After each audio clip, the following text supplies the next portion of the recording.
Two more rankings left before the new 12-team college football playoff bracket has to be filled.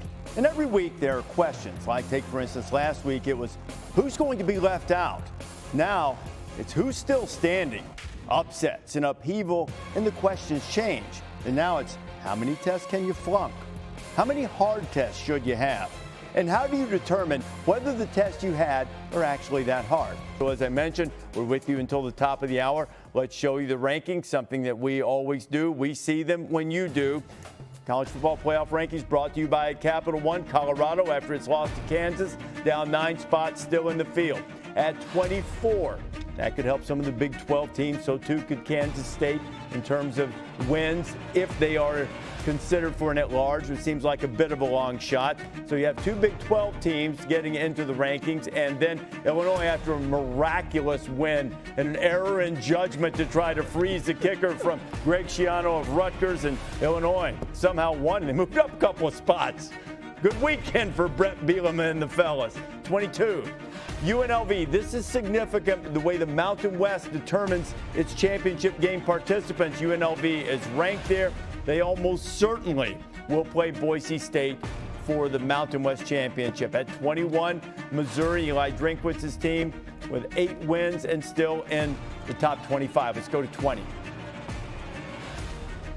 Texas A&M, after the 4 overtime loss to Auburn, they fall 5 spots. And don't pay attention to the 3 losses because they control their own fate. Beat Texas, win the SEC title game, A&M is in the playoff. But that is the one thing, that's their only path. Yes, now. yes. Almost certainly. If they were to lose either to Texas or in the SEC championship game, should they make it, they would probably be eliminated. BYU, after that wild loss, BYU still in the mix for the Big 12 championship game, but an at-large seems far-fetched, now down 5 spots to 19 after losing to Arizona State at 18.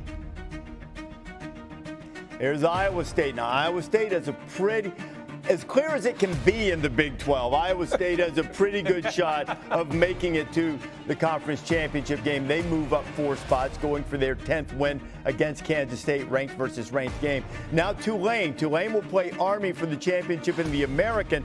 Tulane hoping to make a move to be that 5th highest ranked conference champion and make it into the field. Number 16. Got a lot of Big 12 in there, and Arizona State. Territorial Cup game could give them their 10th win. They too. That's the most likely matchup, though not the certainty. Arizona State and Iowa State for the Big 12. A lot of different combinations and permutations could change that. At 15, South Carolina up 3 spots. Huge game coming up against Clemson. They can't get to the SEC championship game. They can make a bit of an at-large case. Yeah, they can, and they can strengthen some teams' resumes, including Clemson, who is trying to make a late surge towards the college football playoff as a possible at-large in the event in which Miami loses to Syracuse. So a lot of things that could happen here with South Carolina improving up to 15. At 14. Hotty toddy, Ole Miss absolutely squandered a perfect opportunity to get into the field with the loss to Florida. They go down 5 spots to number 14, and now they're going to need some upsets in front of them if they're going to make it into the field. Well, they were on the inside, and Tennessee was on the outside, and we haven't seen Tennessee yet. But when you see Ole Miss drop, guessing that Alabama's going to drop, so it'll be interesting to see where Tennessee falls now that the door has been opened. Now, we haven't seen this yet. I'd guess this is a good spot for Alabama right here at 13. Let's see. There they are, down 6 spots after just getting manhandled by Oklahoma on the road last Saturday night. Alabama's a team that we've seen look like the best team in the country at times. And we've seen games like this against Oklahoma where they couldn't get a stop when they needed to. They couldn't get their offense on track. And so they were in a position to be in this playoff and not make the SEC championship and still be in. Now they put themselves on the outside, and they're going to need some chaos to get back in it. And it confirms what we already knew. Alabama, not out of it, but by no means in control of their own destiny. They need some things to happen in front of them. SMU to lose to Cal. They need Tennessee to lose to Vandy, a handful of other outcomes this weekend to get them back in the driver's seat. At number 12, Clemson up 5 spots. Clemson with only 2 losses, but Clemson doesn't have a lot of quality wins. Now, if Clemson's going to get in this mix for an at-large, they really, now it won't affect whether they make the ACC championship game, But if they could beat South Carolina at home on Saturday, then Dabo Swinney's Tigers, regardless of whether they play for the conference title, have a really good shot here. It's an interesting spot because they have South Carolina. We haven't seen Indiana yet. When we start talking about these teams that don't have a huge win, obviously Indiana's still going to be within the top 11, but Clemson with that kind of game against South Carolina have a chance to make a statement. Big 12 teams are the notable exception here, but you notice how the committee's done this a lot so far. You stack the 3-loss teams, then you go the 2-loss teams. Let's look at number 11. Here's an exception, but it's a team outside the Power 4. So Boise State leading the Mountain West, but they're in the field. They're not taking a spot from anyone. No, and what I think is also interesting is that the gap has now closed between the Big 12 and Boise State. So in the event in which the Big 12 champion runs the rest of the way, whether it's Arizona State over Iowa State, all those teams kind of ranked 15 through 17, would that be enough ammunition to move a Big 12 champion in front of Boise? So still Boise kind of hovering in that 12-11 area. And, you know, Rece, I love the fact with Boise State, Ashton Jeanty going over 2,000 yards. To me, I think they're in good shape. May not get a bye, but they're in good shape to get into the playoff. They'll have the game at home in Mountain West Championship game playing against presumably UNLV. That's not set yet. Indiana, first big test at Ohio State. I thought for a good portion of the game they looked the part. Ended up Ohio State pulled away from them. They fall down to number 10, dropping 5 spots at number 9. Now here's a mover, SMU, unbeaten in ACC play. Their only loss against BYU, and they move up 4 spots. They're up to number 9. And they've looked dominant. Out of the teams we've been talking about that have had the up and down, SMU has been a dominant team. They played Virginia last week, and they dominated the game from start to finish.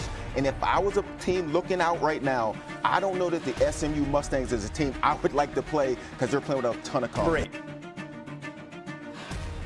Tennessee Volunteers, very upset when they were the first team out a couple of rankings ago. Now they're sitting there at number 8, finish up with Vanderbilt. And Tennessee was on the outside looking in. A couple of teams losing in front of them. Now they're back on the inside. And interesting you see right now, a 2-loss Tennessee above a couple of 1-loss teams. The committee saying we're not going to pay attention to the column on the right so much. If we think you're a better team, we will seize you higher. That's important to note as we go forward. They haven't done a lot of that. They've done some of it, and they do it here with Tennessee. And, you know, I think the other thing, too, Georgia, just above them, another 2-loss team. Georgia is already in the SEC championship game, awaiting the winner of Texas and Texas A&M. And if I'm Tennessee, I am happy that I'm at 8 and not having to play in the SEC championship game. Georgia's going to have to play Texas or Texas A&M, have another game on their schedule, some more movement. If you're Tennessee, now you're sitting there like, hey, beat Vandy, we're in this thing. Punch your ticket. We got to beat Vandy. We're in here. Hey, you know, and the thing I would say last week, all the upsets, the 2 biggest beneficiaries, Tennessee and Indiana.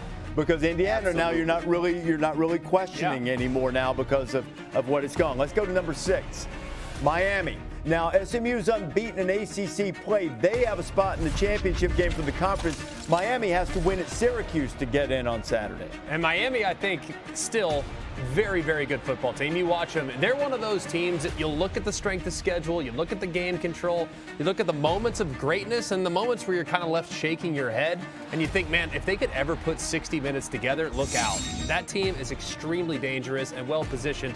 They can take care of business this weekend to get that first-round bye.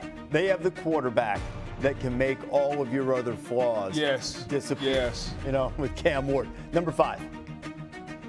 Fighting Irish of Notre Dame. Now, Notre Dame's schedule is so-so. They'll finish up against USC. The schedule can be so-so, but if you're Marcus Freeman, you go into your room and you tell the guys, hey, beat USC, we're in the playoff. It's really simple. You don't have to say anything else. You want to be in the playoff, beat USC, and we're in. That's where they put themselves in a great position now, Rece. Hey, you know, there have been so many of these SEC teams that have lost road games at night. Notre Dame has a road win in an SEC stadium at night. Easily their best win. Number 4, Penn State. Lost to Ohio State at home. Escaped Minnesota. Nittany Lions is keep taking care of business. Longhorns play A&M. College game day will be in College Station this weekend. Texas is 3, and number 2 is going to be Ohio State, and number 1 is going to be Oregon. So you have the Big Ten now with 3 of the top 5, and Notre Dame still from the state of Indiana, but not from the Big Ten. Conference champions that are automatically in the field. Oregon, Texas, Miami, and Boise State. Now remember, we are basing it on the highest ranked teams from these conferences. To get into the quarterfinals, you will have to win your conference championship game. Arizona State, the highest ranked team at the moment from the Big 12. Home games, 5 through 8, would belong to Ohio State, Georgia, Penn State, Notre Dame, not in that order, but you see top to bottom on the bracket. All of those teams would be able to play at home in the first round of the college football playoff.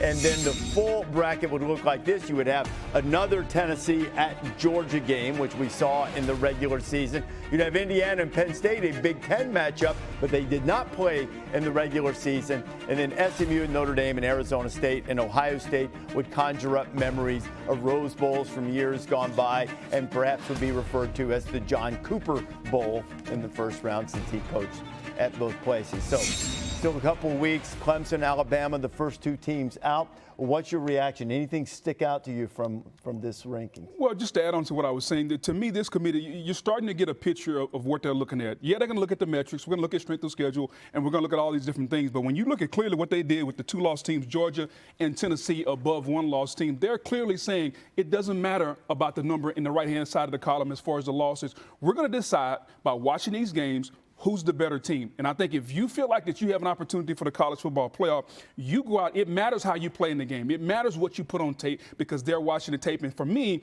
as a guy who's played, I think that's refreshing to see. And Boise State finally cracked number 12. They were 12, 13, 12. Now they've gone up to 11. And Greg, you mentioned it. You want to see the gap between Boise State and the Big 12, which Arizona State comes in at number 16. So there's 5 spots. And so with 2 weeks left, you get into that game, the biggest question is going to be, can the Big 12 find its way, can its champion find its way to jump in front of Boise State and get the bye in that first week? That'll be interesting to me.